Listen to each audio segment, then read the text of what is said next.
भी सारा कर दिया, हम भी सारा कर दिया। संत श्रुति नाजनो और नाम के काम, संत सदा सुमिरन करे, संत कटे गुरु नाम। पूज्य चरण स्वामी श्रीनाथ जी महाराज को पावन गुरु न्यास ज्ञान दीपक को हृदय में धारण करते हुए मंच पर विराजमान बाबा बलवान जी, ररिया से चलकर आए बाबा बालेश्वर दास जी, नेपाल की धरती से पधारे बाबा चंद्रेश्वर जी, झांसी से पहुंचे हुए हमारे आदरणीय महंत संत सेवक जी, PSS संतलाल जी और अस्नाबाद के समस्त गुरु भाई बहनों, आप सबको मैं सादर बंदगी करता हूँ। आप सब मेरे बंदगी स्वीकार करें।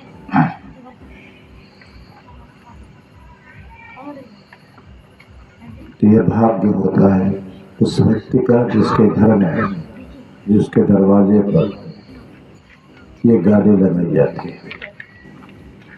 आज भाग्य का उदय हुआ श्री मदन जी के परिवार का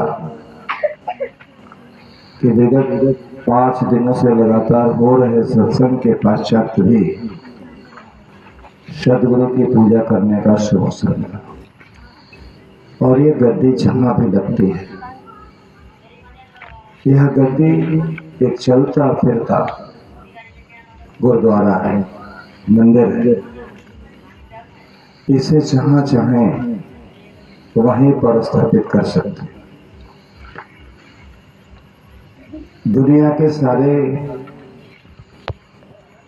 मंदिर बनते हैं, उसमें हम बहुत स्वतंत्र नहीं हो पाते, लेकिन यह जो गुरुगादी लगती है जहाँ, वहाँ के सारे कलेश हो जाते हैं। और ये गुरुगादी ऐसी है कि जहाँ ये लगता है तो ये गादी जो है सबसे पहले ये परमात्मा के पास थी, उस ब्रह्म के पास थी जहाँ पर यह अन्यास आप थे। ये अन्यास भी वही क्या है, ये पृथ्वी पर आया जब तो किसी किसी के माध्यम से आते हैं। तो यह अन्यास गुरु अन्यास अचर अविनाशी, सत्य शब्द से भय प्रकाश है। गुरु अन्यास यह अविनाशी के पास था। और हम लोग मंत्र भी पढ़ते हैं कि याद पुरुष की गादी, निज साहब की दाया, व्यास मुनि की और गादी, व्यास मुनि की गादी शिव नारायण ने पाया। स्वर्ग से गद्दी जब संसार में आई तो इस गुरुगादी के मालिकाना में द्वापर युग में व्यास जी को मिलाई है, वेद व्यास को।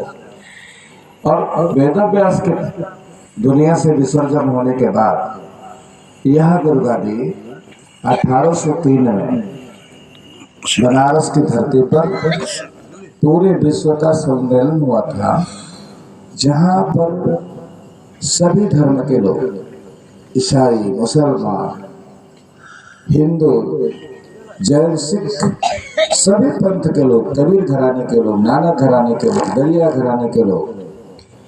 अभी तो हम लोग नहीं ऐसा करते हैं, पहले के जो सत्संग हुआ करते थे, सभी धर्म के लोग, सारे पंथ के लोग एक साथ इकट्ठा होते थे।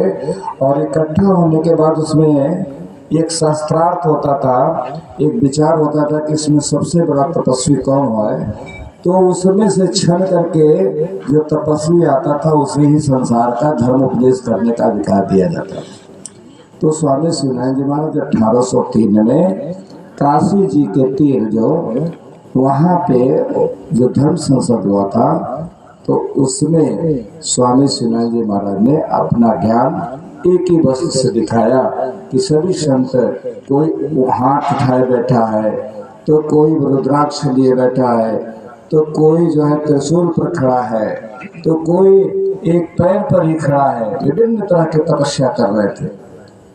तो उस वक्त स्वामी शिवानंद महाराज छोटे उम्र में थे, पहुंचे तो लोगों ने कहा कि तुम कौन सा, तुम्हारा कोई वेश नहीं है, तुम्हारा कोई रंग रूप नहीं है, तुम साधु के रूप में भी नहीं, न तुम तिलक लगाए हो, न ही तुम जनेऊ धारण की हो, न ही किसी प्रकार का तुम आभूषण है, फिर भी तुम कौन हो, कैसा साधु है।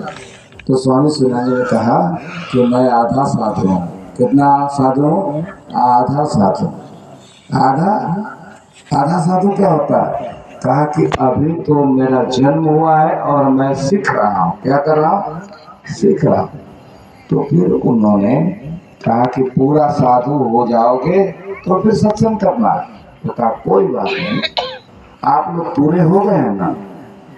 तो हाँ हम पूरे हैं। तो कहा ठीक है, पूरे हो तो कोई बात नहीं, पूरा होने का कोई सबूत, कोई प्रमाण? तो उसमें से कबीर साहब के जो अनुयायी थे उन्होंने खड़ा होकर कहा कि मेरे पास प्रमाण है। तो कहा क्या? तो कहा कि मैं इस त्रिशूल पर गाड़ कर उस पर चढ़ गया।